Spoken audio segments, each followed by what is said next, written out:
কাঙালের কথা বাসি হইলেই ফলে। আমি 5ই আগস্ট থেকে যা যা বলছিলাম ঠিক তাই ঘটতেছে। আমি কি বলছিলাম? 1 নাম্বার, ছাত্র উপদেষ্টা নেওয়াটা ভালো কাজ হয়েছে, আরো বেশি নেওয়া উচিত ছিল। ছাত্রদের মিনিস্ট্রিগুলো ভালো ফাংশন করতেছে। সত্য কিনা বলেন? শুনেন আমি কি বলছিলাম। অনেকের রিজার্ভেশন আছে ছাত্রদের উপদেষ্টা পরিষদে নেওয়ার ক্ষেত্রে। আমি মনে করি যে এইটা একটা পজিটিভ কাজ হয়েছে এবং এটা একটা ইন্টারেস্টিং এক্সারসাইজ হয়েছে। এটার জন্য আমি অভিনন্দন জানাই। এই এক্সপেরিমেন্ট যদি সফল হয় তাহলে বাংলাদেশের রাজনীতির চেহারা কিন্তু পাল্টে যাবে। এই এক্সারসাইজটা খুব ভালো হয়েছে। এক্সপেরিমেন্টটা সফল হলে তরুণদের ব্যাপকভাবে রাজনীতিতে আকৃষ্ট করা যাবে এবং আমি মনে করি এই এক্সপেরিমেন্ট সফল হবে। 2 নাম্বার, বেশিরভাগ উপদেষ্টা অপদার্থ, এরা কোনো রেজাল্ট ডেলিভার করতে পারবে না। কথা সত্য কিনা বলেন? অপদার্থ এবং অথর্ব, জরাজীর্ণ, জীর্ণ শীর্ণ, বুইরা খাটাস। কেউ তাদের চাকরি দিত কিনা বলেন? কোন প্রতিষ্ঠানে তারা চাকরি পেত? বুড়াগুলার হাইপার টেনশন, ডায়াবেটিস, কেউ দেখেন অ্যাডাল্ট ডায়াপার পরে পেশাব ধরে রাখতে পারে না, প্রোস্টেটের প্রবলেম। মহিলাদের কথা আর কইলাম না। যাই হোক, 3 নাম্বার, অস্বচ্ছ প্রক্রিয়া, ব্যক্তিগত পছন্দ অপছন্দের উপর ভিত্তি কইরা উপদেষ্টা পরিষদ গঠিত হয়েছে এবং যে সমস্ত নিয়োগগুলো হইতেছে সেগুলো তাই। আমি আর কইলাম না, নাম ধইরা তিক্ততা তৈরি করতেছি না, আর অনেক তিক্ততা তৈরি করছি, আর করব না। 4 নাম্বার, সুপ্প একটা সমস্যা, এটা না সরাইলে ঝামেলা হবে।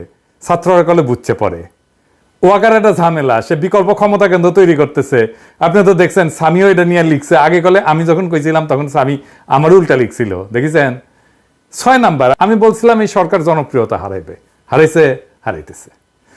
7 নাম্বার, আমি বলছিলাম ছাত্ররা জনপ্রিয়তা হারাইবে, হইছে। 8 নাম্বার, আমি বলছিলাম আওয়ামী লীগ ফিরে আসার চেষ্টা করবে, নানা জায়গায় ঝামেলা করবে, করছে। এর কারণ কি? কারণ হইতেছে বিপ্লব ওই প্রথম দিনেই বেহাত হয়ে গেছে। বিড়াল মারতে হয় প্রথম রাতেই। আর এই বেহাত করার 2 কারিগর হইতেছে ওয়াকার আর আসিফ নজরুল। ওয়াকার তো বিপ্লবের স্টেক হোল্ডার না, কিন্তু আসিফ নজরুল নিজের হাতে পুরো জিনিসটা ধ্বংস করে দিছে, মনের মাধুরী মিশায় ধ্বংস করেছে আর কি। আমি আজ বলতেছি, মিলাই নেন, আজ থেকে 20 বছর পরে আসিফ নজরুল এই বিপ্লবের ভিলেন হিসাবে পরিচিতি পাবে। আজকে সেজন্য সিল মারলাম না, আপনারা মাইরা নিয়েন 20 বছর পরে। সিলটা সেদিনই মাইরেন। আসিফ নজরুল পুরা বিজয়টাকে বাঙ্গু এলিটদের হাতে তুলে দিছে, তার প্রিয় প্রথম আলো, ডেইলি স্টার এই গ্রুপের কাছে। তাই বশিরেরা উপদেষ্টা হয়, যারে daily star business person of the year পুরস্কার দেয়। ফারুকি, যারে নিয়ে প্রথম আলো কয়েকদিন আগে একটা বিশাল স্টোরি ফান্দে উপদেষ্টা হওয়ার আগে, এটা দেখানোর জন্য যে সে এই কালচারাল এরিয়া কন্ট্রোল করে। এখানে কালচারাল এরিয়ায় যারা শেঠ তারা সব তার ভাই বেড়াদার, এবং ভাই বেড়াদার বলে একটা গ্রুপ আছে, সেটা ফারুকির গ্রুপের ওই সোবিয়াল গ্রুপের লোকজন যারা ফারুকির সাথে কাজ করেছিল, বুঝছাও? ফারুকিরা নিয়ে যখন চারিদিকে হাউকাউ লেগে গেছে, তখন ফারুকিরা অভিনন্দন জানায় কে কি কইতেছে তাই নিয়ে প্রথম আলো নিউজ করেছে, দেখেছাও? এত করবি তো তোর নয়া বাল গজাইছে, আয়নায় তো দেখবই। কিন্তু ফারুকির নিয়োগ নিয়া জনমানুষের মনে যে বিক্ষোভ, তার নিউজ দেখেছেন প্রথম আলো, ডেইলি স্টার? কোথাও দেখেন নাই। এইভাবেই আপনার কণ্ঠস্বরকে সে নাই করে দেয়, চাইপা ধরে, বুঝছাও?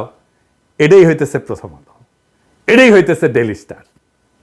তারিখটা দেখান ডেইলি এডিটর সাহেব। এবার দেখেছেন তো, বুঝেছেন তো যে ফারুকির এইটা, বশিরের এটা প্রথম আলো ডেইলি স্টার গ্রুপের একটা concerted effort, very meticulous plan, বুঝছাও? তারপরে কি হয়েছে? আরো একটা কাম হয়েছে। কামটা কি? গোলাম মুর্তজা ওয়াশিংটন আর আকবর হোসেন লন্ডনে স্পেস মিনিস্টার পদে যাইতেছে, নিয়োগ পাইছে 2 ডেইলি স্টার। এখন আমার ক্ষুদ্র ভাতার ভগিনীরা কইবে যে দাদার মাথাটা গেছে, সব জায়গায় খালি ডেইলি স্টার দেখেন। গোলাম মুর্তজা না হয় ডেইলি স্টার বুঝলাম, আকবর কেমনে ডেইলি স্টার? ওই তো বিবিসি, তাই না? আমার ক্ষুদ্র ভাতা এবং ভগিনীরা, ওরা যে এই পুকুরে সাঁতার কাটে না, আমি সেই পুকুরে সিল। এই যে দেখেন, বিবিসিতে যাওয়ার আগে ওই ডেইলি স্টারে ছিল আকবর, বুঝছাও? পশ্চিমে গরুর খামারে পাছায় ছাপ্পা দিয়ে দিত, গরুর মার্কার জন্য। বাঙ্গু এলিট হইতে এলে পাছায় ডেইলি স্টার আর প্রথম আলো ছাপ্পা থাকা জরুরি। আচ্ছা, এডিটর সাহেব, এরপর থেকে যত বাঙ্গু এলিট পাইবেন না, তার পাছার ছবি যদি পান, উটি সিল মারবেন একেবারে। ডেইলি স্টার প্রথম আলো, জাউরা সিল বাদ, এখন ডেইলি স্টার প্রথম আলো সিল মেরে দেবো পাছায়।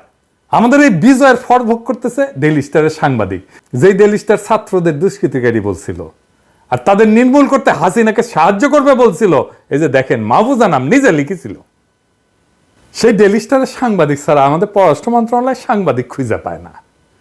তবে অবশ্য সুপারিশ করেছিল নাহিদ, হাঙ্গেরের প্রিয় নাহিদ ছাত্রনেতা। এই মাহফুজা নাম 7 সেপ্টেম্বর প্রফেসর ইউনূসের সাথে সাক্ষাৎ করে বলছিল 3 বছর পর্যন্ত প্রফেসর ইউনূস সাক্ষাতের কথা সুপারিশ করেছিল। দেখেন, প্রগতিশীল বিএনপি তো ডেইলি স্টারকে হেভি সাপোর্ট দিতেছে, তো তারে ধরে না কেন? 3 বছর থাকার সার্টিফিকেট যে দিছিল তখন ধরবে না কলে? তখন ওদের সমস্ত পৌরুষ পতায়া যাবে প্রগতিশীল বিএনপি। প্রগতিশীল তো ওদের সবসময় কলিকাতা হারবাল লাগে আর কি, বুঝছাও। এবার আসেন আসিফ নজরুল প্রসঙ্গে আর একটা বিষয় আসি। মাঝে এটা আগেই ধরবো ভাবিছিলাম, কিন্তু ওই যে জেনেভার যে ঝাড়ি খেয়েছে না, ওইটার জন্য একটু কয়েকদিন রিলিজ দিছিলাম। তবে আসিফ নজরুল কয়ে রাখি, ওইটার প্রতিশোধ করলে আমিই নিমু। ওইটা ওই যে আপনারা যেটা করেছিল না, ওটা প্রতিশোধ আমি নিমু, আমি। হ্যাঁ, প্ল্যানিং হচ্ছে। যাই হোক, ওইটা পরে আসিছি। তো যাই হোক, সে কইছে কি আমাদের নাকি ধৈর্য কম। শুনেন, কইছে ধৈর্য কম। একটা হলো আমাদের একটু ধৈর্যের অভাব আছে। আমি ফাহাম আব্দুল সালামের একটা অসাধারণ স্ট্যাটাস দেখলাম। তার স্ট্যাটাসে সে লিখেছে, দুঃসময়ে আমরা বছরের পর বছর অপেক্ষা করি, ধৈর্য ধরি। 16টা বছর এই দেশের 90% মানুষ ধৈর্য ধরে বসেছিল, কারোর মধ্যে যন্ত্রণা দেখি নাই, অনেকের মধ্যেই দেখি নাই।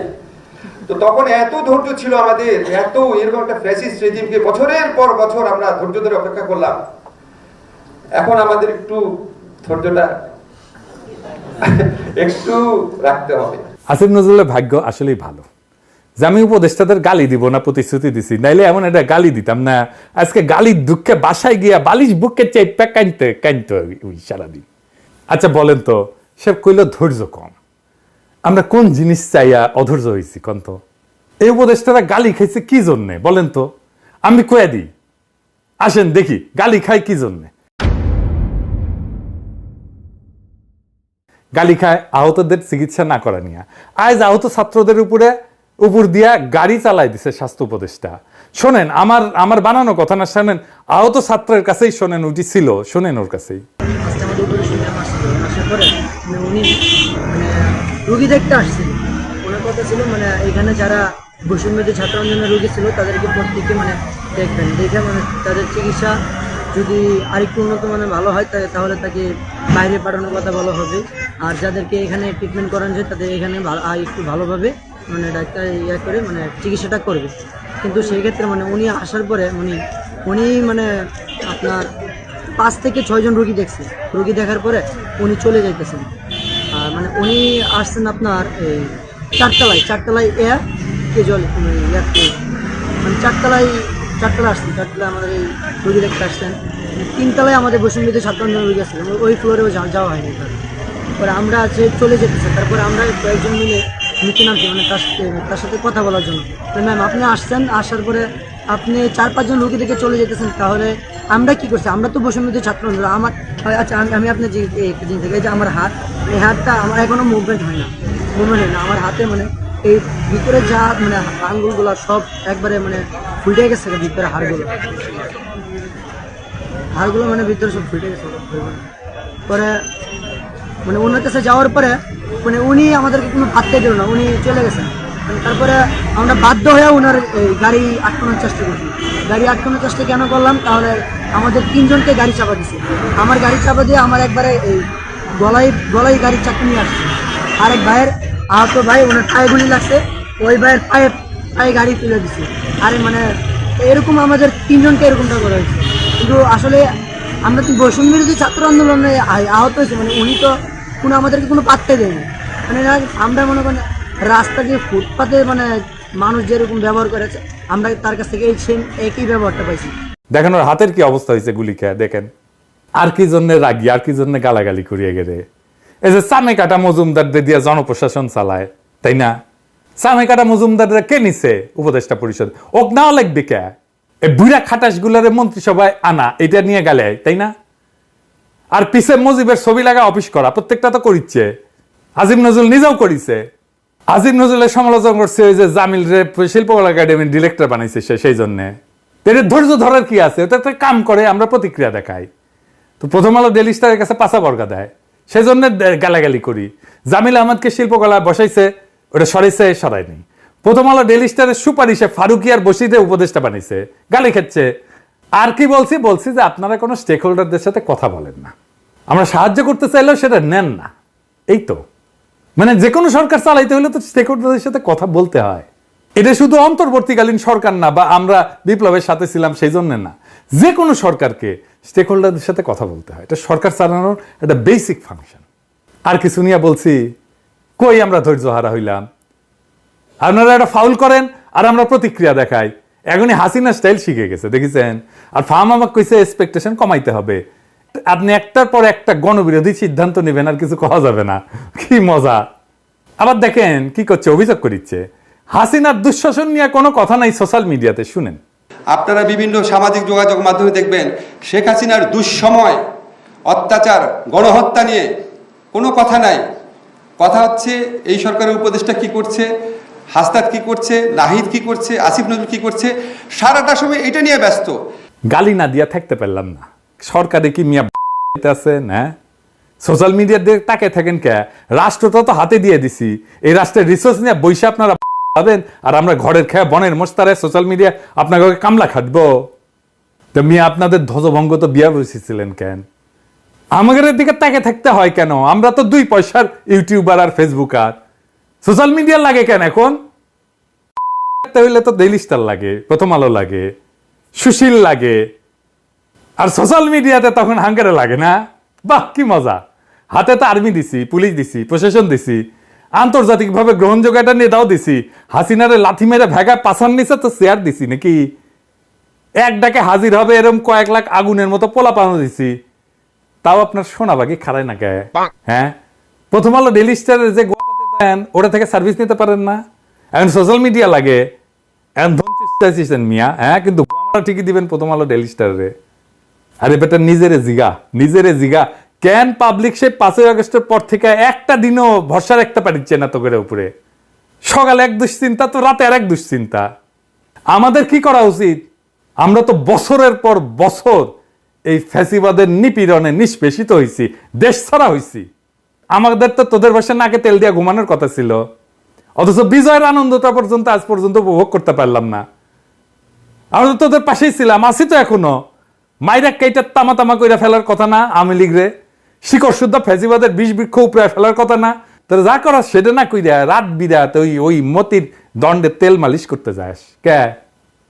দেশে কি যোগ্য লোকের আকাল পড়িছে কেন? তোদের বাইসা মতির ভাতারদের তুলে আনতে হইতেছে। কে চালাইতেছে তোদের? চালাইতেছে কে তোদের? এটা বলতে হবে তো। দুনিয়ার যত ঘাটের মরা, যত বুইরা কাটাস, সেগুলো তুলে আনতেছিস আর উপদেষ্টা বানাইতেছিস। তোকে দিয়ে কাম কি? আমাকে রে তোদের বসানো হইতেছে বালের চামড়া ছিলার জন্য। আর তোরা আসিস কেমনে 72-এর সংবিধান বানাও, মুক্তিযুদ্ধের চেতনা বানাবো, কোন ফাঁক দিয়া 7 রং ঢুকাবো, আবার কেমনে আবার 71-এর চেতনা ব্যবসা চালু করবি সেই তালে।